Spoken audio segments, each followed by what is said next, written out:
What's going on, guys? Today we're going to be reviewing the Upmann Connoisseur number 2, as you can see here.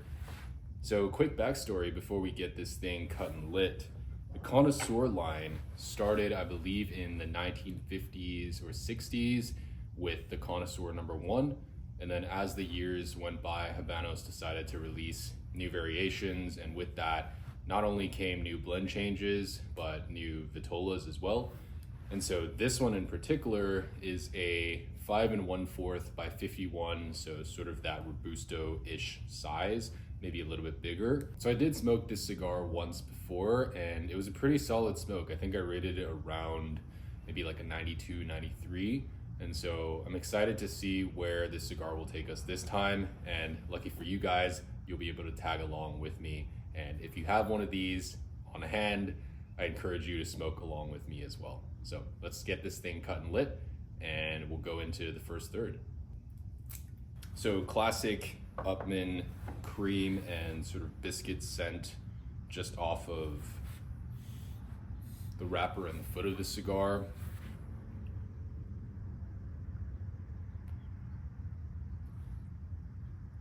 Some honey and raisin just off of the cold draw here. So really great flavors. I'm excited to see how the first few puffs will go.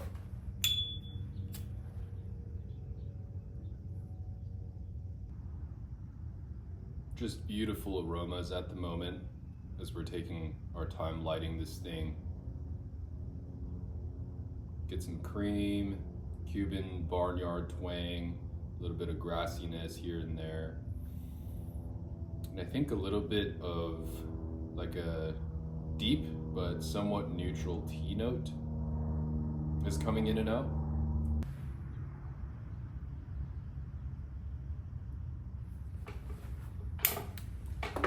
Good to go.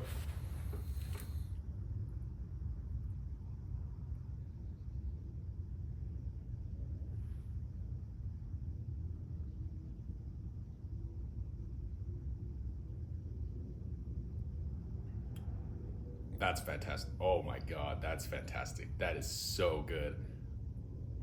I was already gonna say it was good before like the last bit of smoke left my mouth, and then I retrohaled the last bit.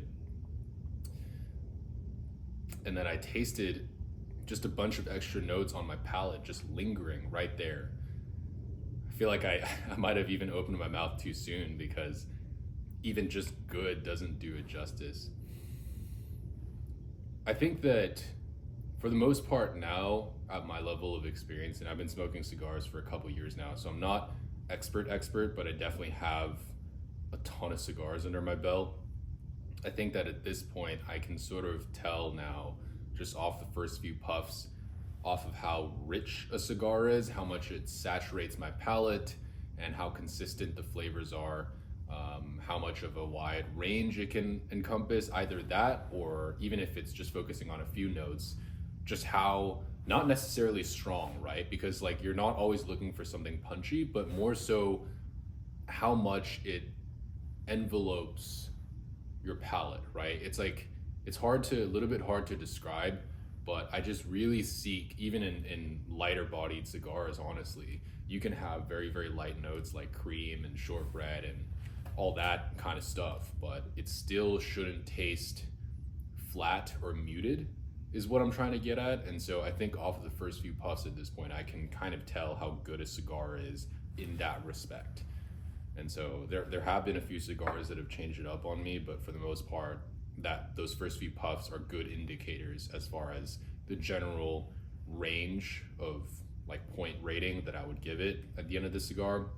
And like I said, with a few exceptions, it's mostly stayed within that prescribed range. So right off the bat, just off of the first few puffs, this is gonna be at least a low 90-point cigar, but I'm gonna try not to let that influence my final rating too much, right? Because I wanna eliminate as much bias as I can. And from there, we're going to basically split up this cigar into thirds as we usually do. And then we're also going to add or subtract points based off of construction and draw and a bunch of other qualities. Even aesthetics plays a minor role in my final rating, but we're going to try to be as unbiased as possible, and I'll just kind of describe the different flavors as they come up.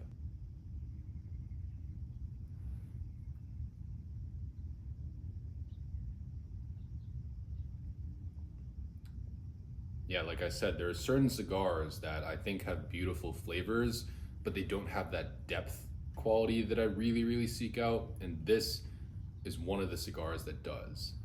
And so I don't think that I'm getting an insane amount of complexity, right? It's not this flavor bomb. It's not, spouting out 6, 7 different flavors at once.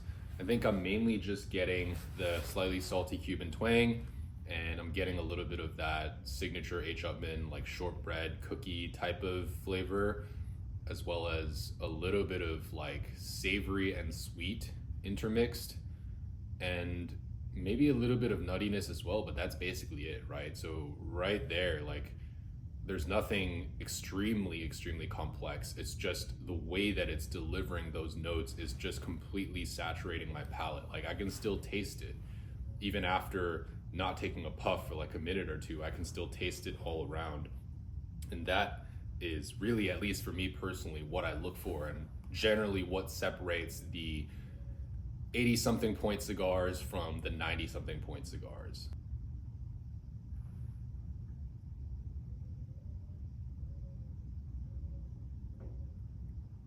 Yeah, and beautiful retrohale. There's pretty much no pepper spiciness at all, which would kind of put it in my wheelhouse because I don't like really cigars that are spice bombs.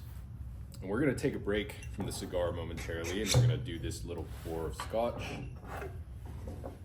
I don't really know how to pronounce this. It's the Glenmorangie. Probably butchered that, but it is a classic scotch that I like to go back to from time to time, and it's also not too expensive. I think this can be had, at least the 12 year can be had around 50-60 bucks, which is really great for a scotch. So we're just gonna add in a little bit of water here, a few drops. Gonna mix it around.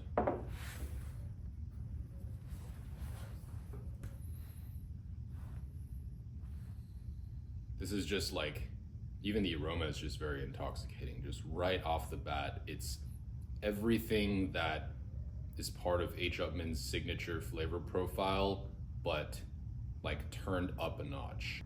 It's basically letting you know, like, hey, I'm here, pay attention to me right now. It's this type of cigar.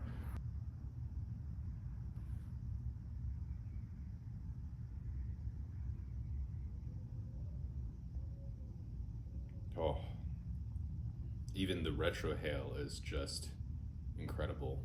We're gonna come back at the end of the first third, going into the second third, and I'll give you my thoughts then.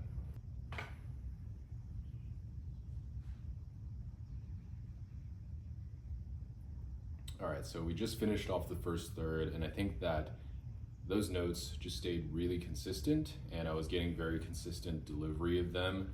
Like I said, just saturating my palate. And then I started picking up, at least on the retrohale, this really interesting sort of floral, slightly perfumey note, and it's definitely not overdone. And I think that in some cigars, although I can appreciate it and I can recognize it very easily, like in the Ramon Iona, especially selected, that's like a very dominant note for me, but that's a little bit less in my wheelhouse when it's very strong. In this case, it's just, a slight hint of it. It's very mild, but at the same time, you still get that consistency, right? Also, one other thing that I wanted to mention is that so far, that burn is actually really good. Not sure how well you guys can see, but it's not razor sharp. It's not super uniform, but it's definitely good enough, especially for a Cuban. I haven't had to touch it up just yet, and any minor imperfections were just quickly corrected by turning the cigar about a quarter every few puffs, and I'm just very happy with it so far. I think that it's doing pretty much everything right, so I'm excited to see how the cigar develops in the second third.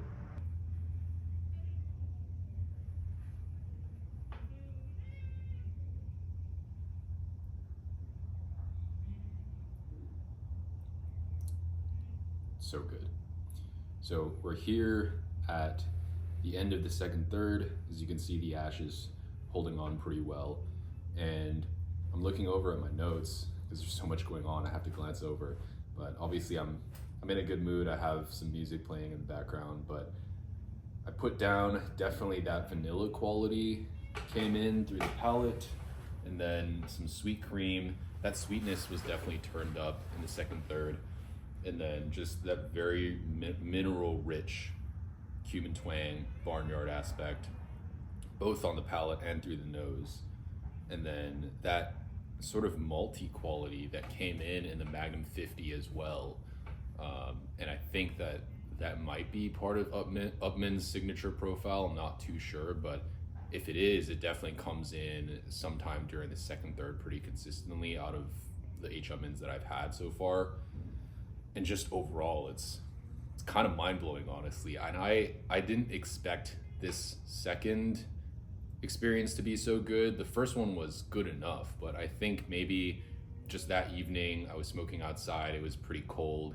I mean, even now, as you can tell, it's pretty cold, but I think it was a little bit more uncomfortable for me that particular night, and I wasn't able to really just sit back and fully appreciate the flavors. Either that or just the previous cigar was slightly inferior, but whatever it is, I think that just this one tonight is just so good. I mean, I'm coming up on the final third, obviously, and I'm already very tempted to just go ahead and rate the cigar, but I'll shut up about it. I'm gonna give the cigar the time that it deserves, and then once we finish out the last bit of the cigar, which I'm very confident I'll probably nub, I'll come back and give a final rating. But so far, I still haven't touched up the cigar, which is quite uncommon, at least for Cubans. And the burn, like I said, isn't razor sharp. There's a little bit of imperfection, but it's not anywhere near enough for me to want to correct it, or it's not hampering my experience in any type of way. So overall, I'm gonna ash this and then take another puff. Overall, I think it's just really good.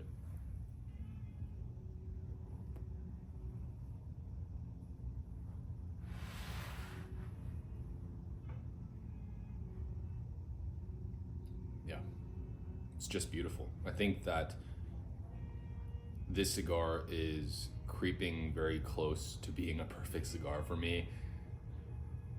Okay, I should just shut up. I shouldn't like preemptively rate it, but I'm just trying to come up with more ways to tell you guys it's really good. I think that this cigar should retail right around, depending on where you're at, it should retail for about between $27 to like $30. And at this price, even though it's obviously inflated from a few years ago, I still think that it's a banger of a cigar. And obviously for my taste, I'm more partial to the Habanos portfolio. I think that, I mean, at this point, there's definitely no New World cigar that can touch this kind of experience.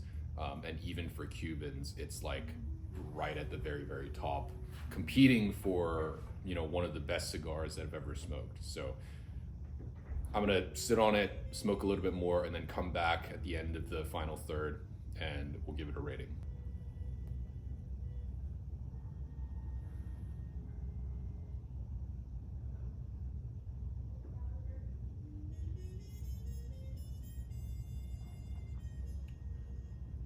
So we're in the final third. Haven't quite finished the cigar yet, but I think that I'm gonna do this ahead of time because I just want to really savor this final third and, like I said, smoke it down to the nub.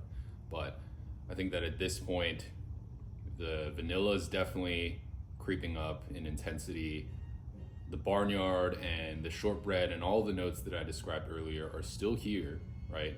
But they're kind of making way for some of the other, not necessarily stronger, but bolder notes to come in.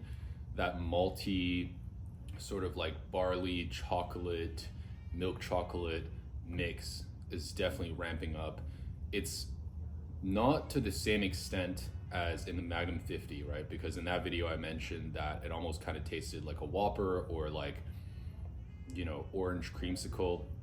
I'm definitely missing that citrus note, but just in general, it's been really good. And so I think that I'm comfortable rating this probably around a 95.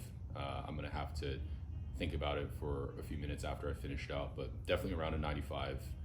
And I'm just gonna go ahead and enjoy the rest of the cigar.